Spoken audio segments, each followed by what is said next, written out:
Hello everyone, here we are with our new video. We are going to continue from the last lecture. Now, second application is moment of inertia of uniform disk. When we talk about the moment of inertia of a disk, we can say that it is quite similar to that for a solid cylinder with any given. However, for a disk, we have to take it as a special character. Generally, it is used as a base for building the moment of inertia expression for different other shapes, such as a cylinder or a sphere. Here, we know that how this disk should be. It should be means always the disk is in a two-dimensional. It is a circular object. Its thickness should be negligible. This disk should be uniform and rotating about its own axis. About the surface density, we know that the formula rho is equal to mass upon area. So, m upon a is called surface density. By this, we can write down the formula as rho is equal to m upon pi r square.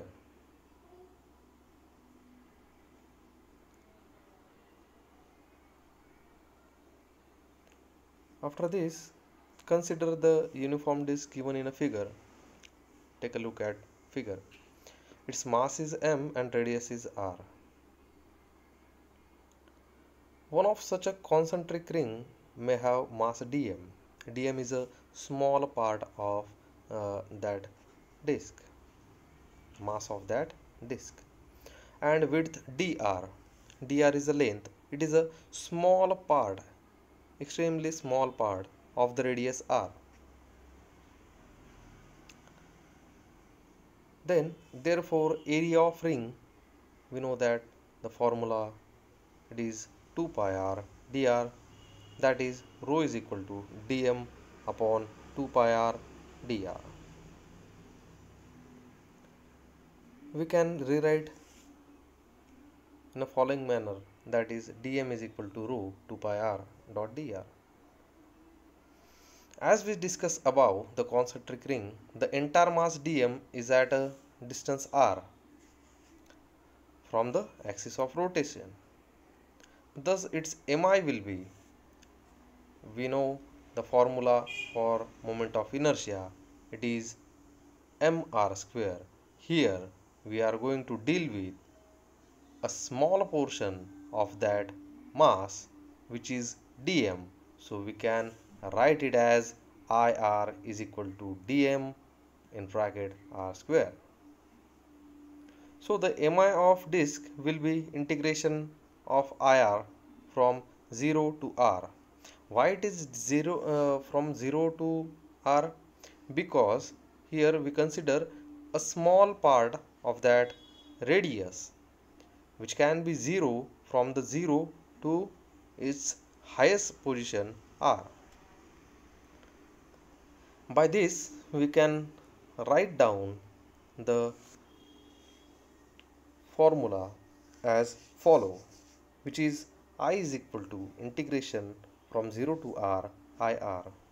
After putting the value of ir, we get I is equal to integration of 0 to r dm dot r square. After solving this, we get integration of 0 to r 2 pi rho r dot dr dot r square.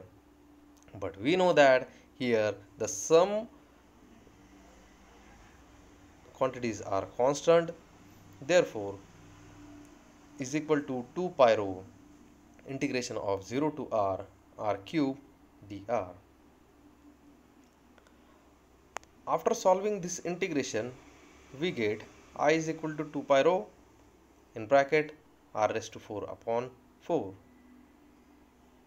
Therefore, I is equal to 2 pi m upon pi r square, and this is a value of rho. which is m upon pi r square, as we see it earlier, into r raised to 4 upon 4. So after solving this term, we get I is equal to half mr square. Then radius of gyration. What is radius of gyration? Uh, the moment of inertia of body about an axis is sometimes represented using the radius of gyration. Now, what do you mean by the radius of gyration? We can define a radius of gyration as the imaginary distance from the centroid at which the area of cross section is imagined to be focused at a point. In order to obtain the same moment of inertia, and it is denoted by k. As we said, if the object is far from center of axis, okay, if the distance between the object and axis of rotation is 5 centimeter, then we can say that the radius of gyration of that object is 5 centimeter.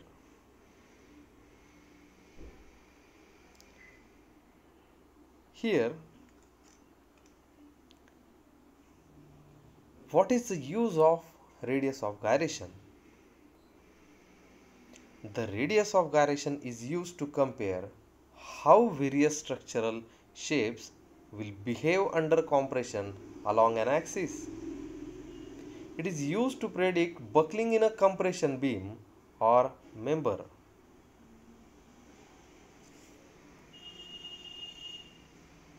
Now, unit of K is in meter or it's in a centimeter, and its dimension is m0, l1, t0. Here K is depends upon shape and size of body. Now physical significance of K. First one is, for a given object, mass m always remains constant and K will changes as per the choice of axis of rotation. Thus K depends upon shape and size of body. It measures the distribution of mass about the axis of rotation.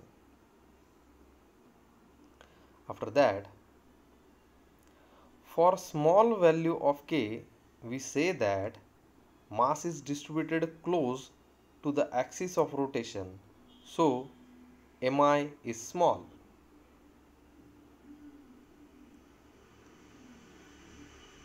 For longer value of K, mass distribution is at large distance from axis of rotation, so mi is large.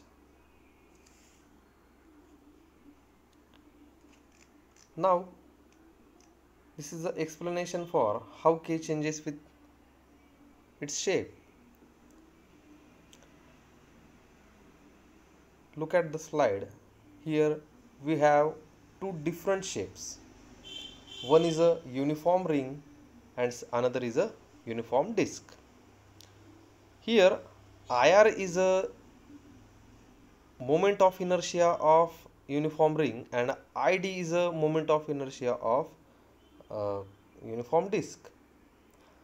But we know that when we are going to follow his formula for moment of inertia of ring, it is mr square. K is nothing but the distance from the axis of rotation, means we can consider it as the radius. Therefore here we are going to write IR is equal to mkr square. And for the moment of inertia of uniform disc, its formula is half mr square, and again we are going to replace this r by kd square, same as above.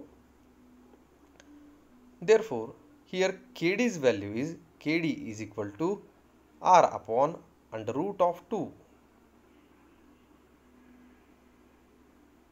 Look at both equation carefully. You can find out the difference between these two equations.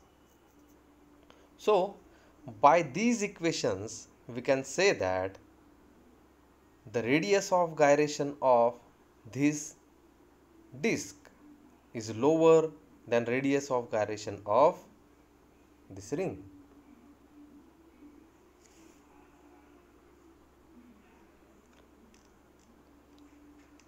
The moment of inertia of body about an axis parallel to the body passing through its center is equal to the sum of moment of inertia of body about the axis passing through the center and product of mass of the body times the square of distance between the two axes. While solving for mi, we generally take axis of rotation at axis of symmetry. But in some cases, this axis may not be at axis of symmetry.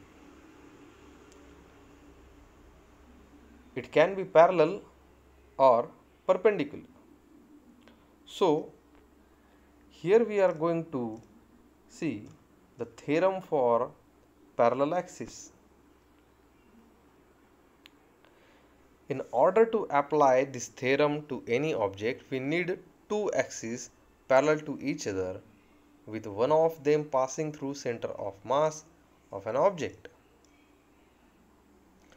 Look at the figure. From figure, we can say that MOP is one axis which is passing through point O. ACB is another axis which is passing through point C. MOP is at a distance of h from ACB. Look at the distance between these two axes. Its length is h.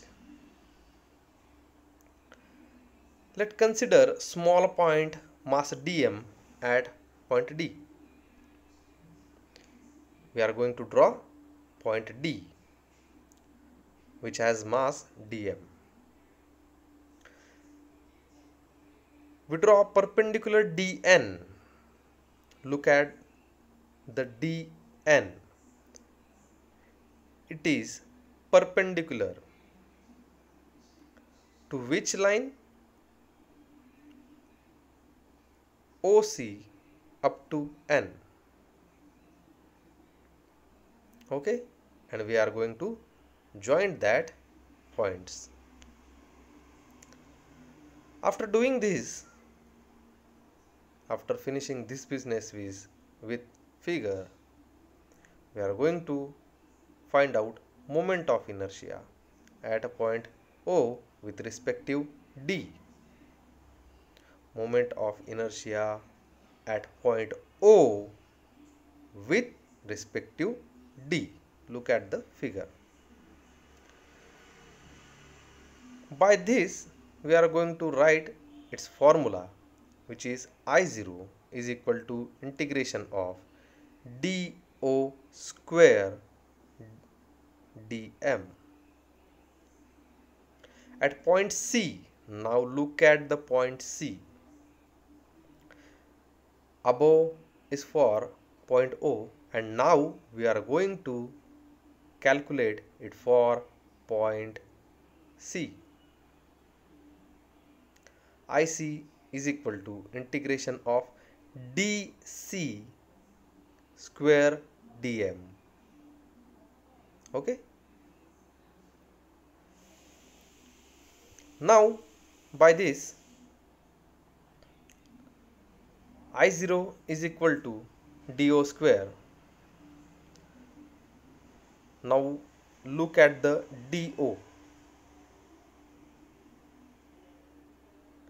We can write this dO square as dN square plus CO square, because there is a right angle and it is a right angle triangle, so we can apply Pythagoras theorem here.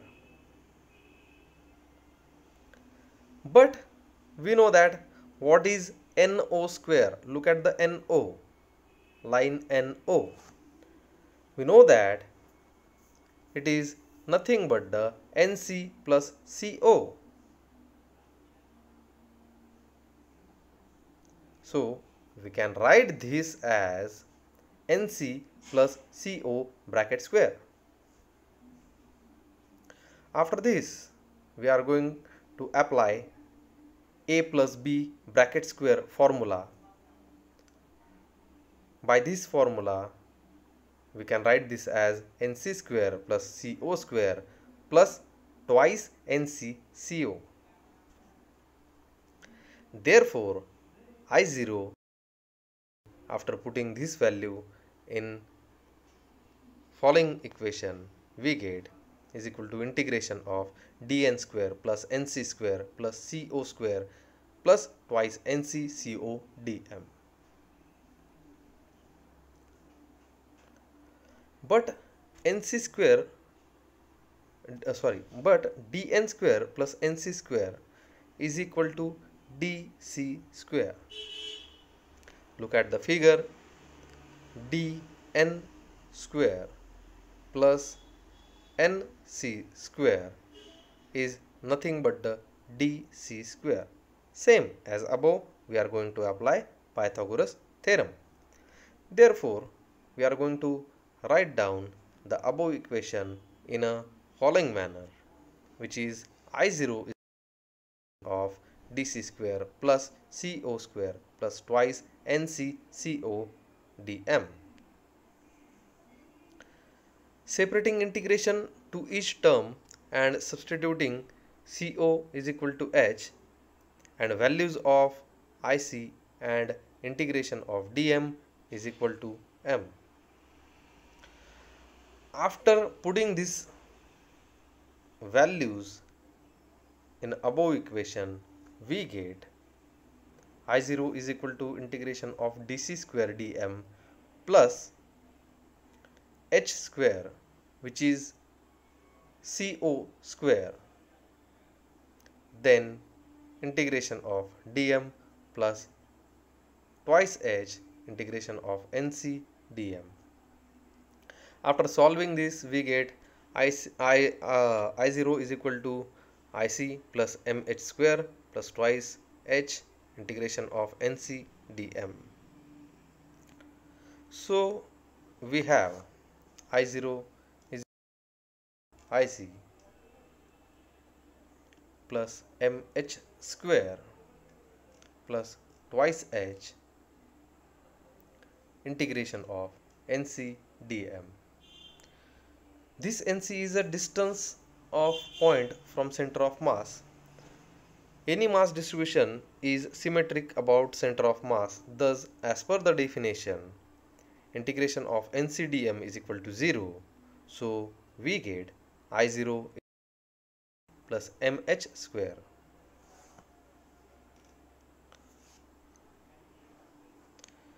After this is a definition of theorem of parallel axis. Here we can see moment of inertia IC about the axis parallel to the given axis and passing through the center of mass, and the product of the mass of object and square of the distance between the two axes, which is h square. You can compare above equation to this definition.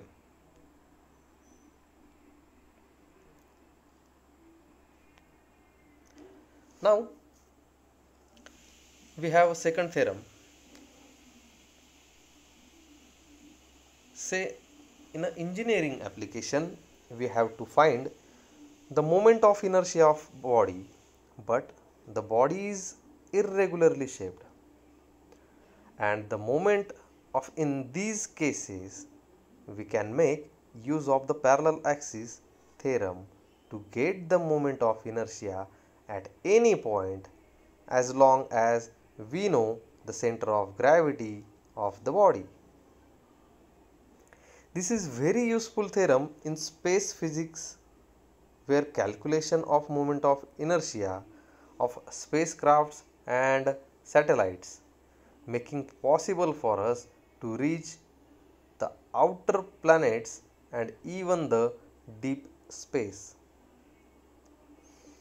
The theorem of perpendicular axis helps in application where we don't have access to one axis of a body, and it is vital for us to calculate the moment of inertia of the body in that axis. So therefore we are here with the theorem of perpendicular axis. In this theorem relates mi of laminar object about three mutually perpendicular and concurrent axes, two of them in the plane of the object and third perpendicular to the object. It is as simple as like three coordinate system in which we have x plane, y plane and z plane. Therefore, we are going to see this as a two-dimensional object which is on the ring and third dimension on its axis. By far, we consider that the object can rotate only along one direction, that is z-axis. But in this theorem, we are considering the possibility that the object can rotate about any axis from x, y and z. We just consider that the object is rotating only along one direction, which is a z direction. Look at the figure. But here we are going to assume that the object can rotate along with any axis. Look at the figure number 2. Okay. For this, the simple example is rupee coin, which is behave as a disc and try rotating about x, y or z axis. From the image, consider a mass element dm located at point P. Look at the point P.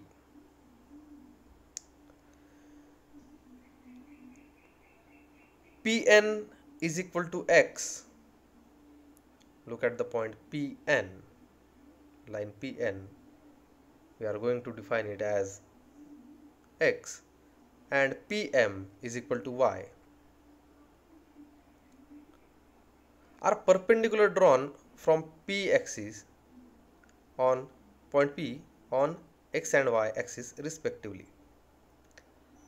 The distance of point P from x axis is y, from y axis is x, and from z axis is under root of x square plus y square. We know I is equal to mass into square of distance from its axis. Therefore, by the formula and from the figure, we can write this as Ix is equal to integration of y square dm. As same for Iy and similarly for Iz. Here Ix, Iy and Iz are respective moment of inertia of body about x, y and z axis. If we consider the expression for Lz, we get Lz is equal to under root integration of x square plus y square dm. Here we are going to separate these